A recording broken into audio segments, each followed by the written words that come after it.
For today's video guys, nanguha ako ng parang bignay. Sa Pilipinas, yung bignay parang katulad nito. Pero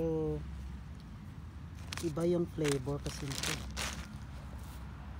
Yung bignay sa atin sa Pilipinas, mas masarap talaga. Ito kasi dito lang tumutubo kahit saan naman siguro to. Libre siya, kunin mo lang kung gusto mo. Wala namang pakialam yung tao dito kung kumukuha ka dyan o ano.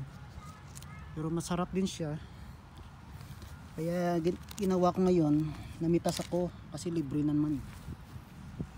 Kuha ka lang dyan. As many as you can. Kahit saan lang dito. Dami kasi, mataas yung puno na to eh. Hindi ko siya kayang akyatin. Kasi baka makunan ako. Ito. Yan guys. Sarap yan. Ang gagawin ko is ilalagay ko siya sa isang glass na malinis. And then ilagay ko siya sa ref para tumagal. Hugasan mo lang siya ng mabuti. And then yun na. Meron ka nang pwedeng kainin minsan. Sarap din siya eh.